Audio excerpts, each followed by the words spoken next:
वालेकुम स्टूडेंट्स, आज हम क्लास 10 के चैप्टर नंबर 13 इलेक्ट्रोस्टैटिक के न्यूमेरिकल क्वेश्चंस हल करेंगे। तो पहला न्यूमेरिकल है determine the magnitude of electric force on the electron of hydrogen atom exerted by single proton that is the atoms nucleus. आपने क्या मालूम करना है? इलेक्ट्रिक फोर्स जो कि एक इलेक्ट्रॉन पे हाइड्रोजन एटम के एग्जर्ट हो रहा है प्रोटॉन की वजह से, जो कि इस एटम के हाइड्रोजन के न्यूक्लियस में है। यानी हाइड्रोजन के न्यूक्लियस में जो प्रोटॉन है वो इलेक्ट्रॉन पे कितना फोर्स एग्जर्ट कर रहा है वो मालूम करना है। Assume the average distance between the electron and the proton is r multiply 5.3 multiply 10 power -11 metre. इन दोनों के दरमियान जो फासला है वो इतना है। In charge on the electron and proton is 1.6 multiply 10 power -19 coulomb. तो ये हमारे पास दोनों प्रोटॉन और इलेक्ट्रॉन पे इतना चार्ज है। अब आपने इसके दरमियान जो फोर्स एग्जर्ट हो रहा है, एक दूसरे पे फोर्स एग्जर्ट करते हैं, वो मालूम करना है। अच्छा, तो जो हमारे पास चार्ज ऑन इलेक्ट्रॉन है वो हमारे पास Q1 1.6 मल्टीप्लाई 10 पावर -19 और प्रोटॉन पे जो चार्ज है 1.6 यही है। डिस्टेंस इन दोनों के दरमियान गिवन है वो r is equal to 5.3 multiply 10 power -11 metre. Coulomb constant जो है वो आपको पता है 9 multiply 10 power 9 newton metre square पर कूलम स्क्वायर। हमने फोर्स मैग्नीट्यूड मालूम करनी है, कितना ये हमारे पास फोर्स एग्जर्ट करती है एक दूसरे पे। तो इसके लिए जो फार्मूला हमारे पास यूज होता है K/Q1 Q2 divided by r square. Values put कर ले तो ये हमारे पास 1.6 ये प्रोटॉन और इलेक्ट्रॉन की वैल्यू, 5.3 जो है r की वैल्यू ये स्क्वायर्ड होगी और k की वैल्यू 9 मल्टीप्लाई 10 पावर -9। अब आप लोगों ने क्या करना है कि 9 मल्टीप्लाई 1.6 मल्टीप्लाई 6 और 10 पावर की जो सारी हमारे पास पावर हैं वो बेस 1 लिख ले और पावर हमारे पास मनफी और जमा होंगे। और नीचे आपने स्क्वायर लेना है। 5.3 को 5.3 के साथ मल्टीप्लाई करेंगे 28.09 और 10 पावर -11 2 के साथ मल्टीप्लाई होगा तो 10 पावर -12। पावर के ऊपर पावर आता है तो हम मल्टीप्लाई करते हैं पावर को पावर के साथ। 11 मल्टीप्लाइड बाई 2। अब हमारे पास 9 मल्टीप्लाई 1.6 मल्टीप्लाई 1.6 से 23.04 आता है और 10 पावर +9 -19 और नीचे हमारे पास वही वैल्यू। तो ऊपर हमारे पास 10 पावर -29 23.04 को 28.09 के ऊपर डिवाइड कर ले तो 0.82 आता है। नीचे 10 पावर -22 पर जाके +22 हो जाएगा तो इसको मनफी जमा करने से हमारे पास 0.82 मल्टीप्लाई 10 पावर -7 न्यूटन आता है। अगर हम इस पॉइंट को एक और भी आगे कर ले तो 8.2 बन जाएगा और यहाँ पे हमारे पास माइनस में एक वैल्यू इजाफा होगी जो कि 10 पावर -8 न्यूटन बन जाएगा। बहुत सिंपल सा क्वेश्चन है, होप आप लोग को समझ आ रही होगी। तो दूसरा क्वेश्चन हमारे पास कुछ इस तरह है। 5 microcoulomb point charge is placed 20 centimetre from 10 microcoulomb point charge. दो चार्ज है जिसकी हमारे पास 5 माइक्रोकूलम है और दूसरा 10 माइक्रोकूलम है और ये 20 सेंटीमीटर दूर रखे गए एक दूसरे से। आपने क्या मालूम करना है? Calculate the force experienced by the 5 microcoulomb charge. आपने ये मालूम करना है कि 5 माइक्रोकूलम चार्ज के ऊपर कितनी फोर्स लग रही है वो आपने मालूम करनी है। What is the force on the 10 microcoulomb charge. दूसरे चार्ज पे कितनी फोर्स लग रही है जिसका हमारे पास 10 माइक्रोकूलम चार्ज है। What is the field strength 20 centimetre from 10 microcoulomb point charge और 20 सेंटीमीटर दूर 10 माइक्रोकूलम चार्ज से इलेक्ट्रिक फील्ड कितनी है, स्ट्रेंथ कितनी है वो आपने मालूम करनी है। बहुत सिंपल सा क्वेश्चन है, देख ले।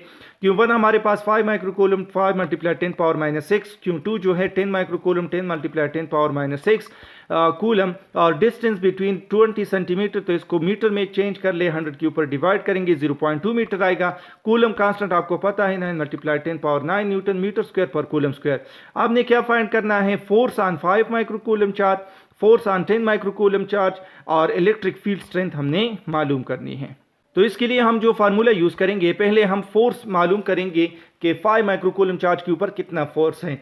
तो ये आप लोग को पता है जिस तरह हमने पहले क्वेश्चन में मालूम किया है। F is equal to K/Q1 Q2 divided by r square. आपने दोनों चार्ज की वैल्यू पुट करनी है, K वैल्यू और R की वैल्यू पुट करनी है। अगर आप इसको कैलकुलेट करते हैं किस तरह 9 को 5 और 10 के साथ मल्टीप्लाई कर लें तो ये हमारे पास जो है वो बन जाएगा मल्टीप्लाइड 450 आता है 10 पावर प्लस 9 माइनस 6 माइनस 1 और नीचे 0.02 जो है 0.2 स्क्वायर जो है वो 0.04 बनेगा। तो 450 को 0.04 के ऊपर डिवाइड कर देते हैं तो 11250 और ऊपर हमारे पास 10 पावर माइनस 3 आता है। 10 पावर माइनस 3 ख़त्म करते तो ये 11.250 बनता है। तो इतनी फोर्स जो है वो जो हमारे पास एक चार्ज है जिसकी 5 माइक्रोकूलम चार्ज है उसके ऊपर लग रही है। दूसरा जो हमारे पास है 10 माइक्रोकूलम चार्ज, उस पे भी इतना फोर्स जो है वो एग्जर्ट होगा। इन्होंने हल करके रखी है लेकिन यही फोर्स जो है वो हमारे पास इसके ऊपर होगा और यही इसका तरीका है। इक्वेशन 1 के मुताबिक फोर्स जो है दोनों के ऊपर सेम होगा। जितना भी चार्ज है, दो चार्ज के दरमियान जितना फोर्स होता है अगर वो कम और ज़्यादा है तो भी हमारे पास फोर्स जो है वो सेम एग्जर्ट होता है दोनों के ऊपर, और इससे हमें पता चलता है। अभी हमने इलेक्ट्रिक फील्ड स्ट्रेंथ मालूम करनी है तो इसके लिए हमारे पास फोर्स पर यूनिट चार्ज जो वैल्यू है हमारे पास इसके बराबर है। तो इफ ये 11.25 है दोनों केसेस में और Q1 जो है वो हमारे पास 5 मल्टीप्लाई 10 पावर माइनस 6 है। तो इसको अगर आप कैलकुलेट करते हैं तो 2.25 हमारे पास आता है मेगा न्यूटन। 10 पावर 6 अगर आप लेते हैं न्यूटन पर कूलम, और अगर आप 10 पावर 6 की जगह प्रीफिक्स यूज करते हैं तो 2.25 मेगा न्यूटन पर कूलम हमारे पास आता है। नंबर 3 हमारे पास कुछ इस तरह है। In a certain region of space a uniform electric field has a magnitude of 4.60 multiply 10 power 4 newton per coulomb and point in the positive x direction. एक जगह, एक सर्टन जगह है, एक रीजन है और जहाँ पे यूनिफॉर्म इलेक्ट्रिक फील्ड जिसका magnitude 4.60 multiply 10 power 4 newton per coulomb है और ये एक्स डायरेक्शन में जो है वो इसकी डायरेक्शन है positive x direction. Find the magnitude and direction of the force this field exert on the charge plus 2.0 microcoulomb and minus 9.3 microcoulomb. आपने मैग्नीट्यूड और डायरेक्शन मालूम करनी है इस फोर्स की जो कि फील्ड एक्सर्ट करती है प्लस 2.80 माइक्रोकूलम के ऊपर और माइनस 9.30 माइक्रोकूलम के ऊपर। तो मैग्नीट्यूड हमारे पास इलेक्ट्रिक फील्ड के दिया हुआ है और मैग्नीट्यूड जो फोर्स एक्सर्ट करती है Q1 और Q2 पे वो फोर्स हमने मालूम करनी है। तो मैग्नीट्यूड का जो हमारे पास मैग्नीट्यूड और डायरेक्शन फोर्स जो Q1 पे लिए लगा रही है तो हमारे पास ये फोर्स, इसके लिए फार्मूला है जो इलेक्ट्रिक फील्ड इंटेंसिटी है FE डिवाइडेड बाई Q। यहाँ पे हमने FE मालूम करनी है फोर्स एक्सर्ट, तो Q को E के साथ मल्टीप्लाई करेंगे। तो Q1 पे मालूम करनी है तो इसकी Q की जगह हम Q1 की वैल्यू इसमें पुट करेंगे 2.80 मल्टीप्लाई 10 पावर माइनस 6 और E की जो वैल्यू हमारे पास इलेक्ट्रिक फील्ड स्ट्रेंथ है। तो इन दोनों को मल्टीप्लाई करने से हमारे पास प्लस 0.129 न्यूटन आता है। यानी पहले चार्ज जिसकी हमारे पास कितना है जो हमारे पास 2.8 माइक्रोकूलम है इस पे हमारे पास फोर्स एक्सर्ट हो रही है plus 0.129 newton. The positive sign shows that the force is directed toward positive axis. ये पॉजिटिव, ये हमें डायरेक्शन ये दे रही है कि ये पॉजिटिव एक्सिस की तरफ है। अब दूसरे Q पर यही फार्मूला आपने यूज़ करना है, सिर्फ Q2 यहाँ पे पुट करना है। अगर आप इसको मल्टीप्लाई कर ले, इलेक्ट्रिक फील्ड इंटेंसिटी आपने वही लेनी है, सिर्फ माइनस 9.30 आपने Q2 की चार्ज लेनी है। तो इसमें हमारे पास जो वैल्यू आती है माइनस 0.428 न्यूटन आती है और निगेटिव साइन ये हमें शो करती है कि ये निगेटिव एक्स एक्सिस की तरफ है। क्वेश्चन नंबर 4 कुछ इस तरह है। The potential difference between 2 point is 110 volt. Potential difference दो पॉइंट के बीच 110 वोल्ट है। When an unknown charge is moved between these two points the work done is 550 joule. जब एक अननोन चार्ज इन दोनों के दरमियान जो है, इन दो पॉइंट के दरमियान मूव करता है तो वर्क डन जो है वो 550 जूल का आता है। What is the amount of charge? आपने चार्ज की अमाउंट मालूम करनी है।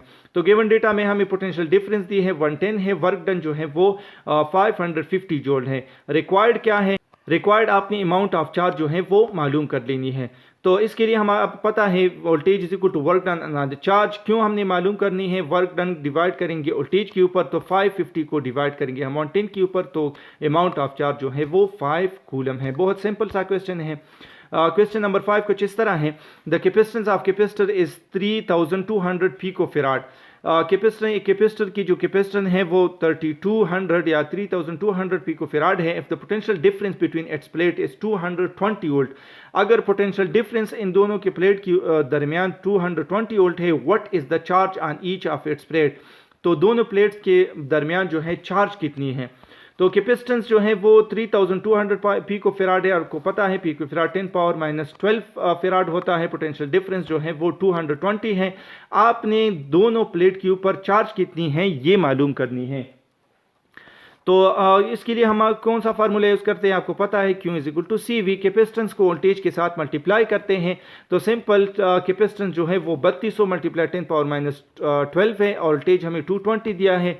220 को 3200 के साथ मल्टीप्लाई कर ले और 10 पावर माइनस 12 ले लें तो ये हमारे पास वैल्यू बड़ी आती है। तो इसको आपने कम करना है, 10 पावर माइनस 12 जो है 6 इसे कम कर ले तो ये 0.704 मल्टीप्लाई 10 पावर माइनस 6 कूलम या माइक्रो कूलम हमारे पास बनता है। क्वेश्चन नंबर 6 कुछ इस तरह है, 3 capacitors of capacitance 1 microfarad 2 microfarad and 3 microfarad are connected in series to in battery. 3 capacitor हैं जिसकी कैपेसिटेंस दी है 1, 2 एंड 3 माइक्रोफैराड, ये सीरीज में कनेक्ट की गई हैं। Calculate the equivalent capacitance, total यानी इक्विवेलेंट कैपेसिटेंस कितनी है वो मालूम करनी है, वोल्टेज अक्रॉस ईच कैपेसिटर और तीनों के क्रॉस वोल्टेज कितनी है आपने वो मालूम करनी है। तो 1 माइक्रोफैराड 1 मल्टीप्लाई 10 पावर माइनस 6, दूसरा जो 2 मल्टीप्लाई 10 पावर माइनस 6 और तीसरा 3 मल्टीप्लाई 10 पावर माइनस 6 फैराड है। वोल्टेज 110 वोल्टेज है। तो आपने रिक्वायर्ड क्या है, इक्विवेलेंट कैपेसिटेंस मालूम करनी है और दूसरा आपने voltage across C1, V1, V2 और V3 आपने मालूम करनी है। तो सीरीज कम्बिनेशन के लिए हमारे पास ये फार्मूला यूज होता है कैपेसिटेंस के लिए 1 ओवर CE यानी equivalent capacitance equal to 1 over C1 plus 1 over C2 1 over C3 और इस तरह जितना भी है हमारे पास 3 है। तो इन तीनों के आपने वैल्यू पुट कर लेनी है 1, 2, 3 और इसके एलसीएम निकाले तो हमारे पास 6 और 6 प्लस 3 प्लस 2 तो ये हमारे पास 1 ओवर CE 11/6 आता है। दोनों को उल्टा कर ले तो C is equal to 6/11 microfarad और 6 को 11 के ऊपर डिवाइड करते हैं तो 0.54 माइक्रोफैराड बनती है। तो इक्विवेलेंट कैपेसिटेंस इन तीनों के दरमियान 0.54 मल्टीप्लाई 10 पावर माइनस 6 फैराड है। अब हमने वोल्टेज मालूम करनी है। वोल्टेज मालूम करने से पहले हम चार्ज मालूम करते हैं कि इसमें कितनी है। तो सीरीज कम्बिनेशन में जो हमारे पास चार्ज होती है वो through out the capacitor same रहती है। Q1, Q2 और Q3 और 3 और Q ये सारे बराबर होते हैं। तो Q is equal to CE voltage V के बराबर होती है। तो इसमें हमारे पास equivalent capacitance 0.54 multiply 10 power minus 6 voltage हमें 110 दिया है। 110 को 0.54 के साथ मल्टीप्लाई कर ले तो 59.5 आता है। राउंड ऑफ करने से 60 मल्टीप्लाई 10 पावर माइनस 6 कूलम आता है। अब हमने वोल्टेज मालूम करनी है। तो आपको पता है V1 is equal to Q1 C1 के बराबर डिवाइडेड बाई C1। तो Q की वैल्यू हमने 60 मल्टीप्लाई 10 पावर माइनस 6 ली है। इसकी 1 डिवाइड कर लेते हैं 10 पावर माइनस 6 10 पावर माइनस 6 ये दोनों आपस में ख़त्म हो जाएगी या इस तरह के 10 पावर माइनस 6 ऊपर जाके 10 पावर प्लस 6 बनेगा तब भी हमारे पास 0 बनती है और एनीथिंग पावर 0 इक्वल टू 1। तो ये हमारे पास V1 जो है वो 60 वोल्ट के बराबर है। अब दूसरा देखते हैं, सिर्फ C2 आपने चेंज करना है पर 1 यहाँ पर 2 हम लगाएंगे तो 60 को 2 के ऊपर 10 पावर माइनस 6 10 पावर माइनस 6 ये दोनों खत्म हो जाएंगे तो ये हमारे पास 30 वोल्ट आता है। अब C3 का जो वोल्टेज है वो हमारे पास कुछ Q डिवाइडेड बाई C3 तो 60 को 3 के ऊपर डिवाइड कर ले तो ये हमारे पास 20 आता है। इसी तरह 10 पावर माइनस 6 10 पावर 6 खत्म हो जाएगा और 60 को 3 के ऊपर डिवाइड करने से 20 वोल्ट आता है। क्वेश्चन नंबर 7 कुछ इस तरह है, 2 capacitors of capacitance 2 picofarad and 3 picofarad are connected in parallel to a 9 volt battery. 2 capacitor हैं 2 पिकोफैराड और 3 पिकोफैराड, इसको पैरेलल में कनेक्ट किया गया है 9 वोल्ट बैटरी के साथ। Calculate the equivalent capacitance and the charge on each capacitor. आपने इक्विवेलेंट कैपेसिटेंस और चार्ज दोनों कैपेसिटर के ऊपर मालूम करनी है। तो गिवन डेटा में कैपेसिटेंस C1 दिया है 2 पिकोफैराड मल्टीप्लाई 10 पावर माइनस 12 बनता है और 3 पिकोफैराड। वोल्टेज हमारे पास 9 है। आपने क्या फाइंड करना है, इक्विवेलेंट कैपेसिटेंस पैरेलल में कनेक्ट है और दूसरा जो है Q1 और Q2 फाइंड करनी है, यानी पहले कैपेसिटेंस पे कितना चार्ज है और दूसरे कैपेसिटर पे कितना चार्ज है। तो पैरेलल कॉम्बिनेशन का आपको पता है equivalent capacitance equal to C1 plus C2 जितना भी हमारे पास है इसके इसमें 2 है तो दोनों को आपने जमा कर लेना है। तो 5 पिकोफैराड और 5 multiply 10 power minus 12 picofarad. Parallel combination में the voltage remain the same. Voltage जो है पैरेलल कॉम्बिनेशन में सेम रहती है। आपने याद रखना है सीरीज कॉम्बिनेशन में चार्ज सेम रहती है और पैरेलल कॉम्बिनेशन में वोल्टेज सेम रहती है। ये हमारे पास 9 है। तो चार्ज हमने मालूम करना है Q1 is equal to C1V। तो C1 हमारे पास 2 मल्टीप्लाई 10 पावर माइनस 12 है और V हमारे पास 9 है। 9 को 2 से मल्टीप्लाई करने से 18 आता है और मल्टीप्लाई 10 पावर माइनस 12 तो Q1 हमारे पास 18 पिको कूलम होगा। इस तरह 2 मालूम करते हैं तो क्यों C2V है 9 को 3 के साथ 27 मल्टीप्लाई 10 पावर माइनस 12 जो है वो पिको कूलम हमारे पास इसके बराबर होगा। होप आप लोग को समझ आया होगा। इंशाल्लाह ये तरीका बहुत आसान है, आप लोग को समझ आया होगा। मज़ीद इस तरह वीडियो के लिए चैनल को ज़रूर सब्सक्राइब कर ले और इस वीडियो को ज़्यादा से ज़्यादा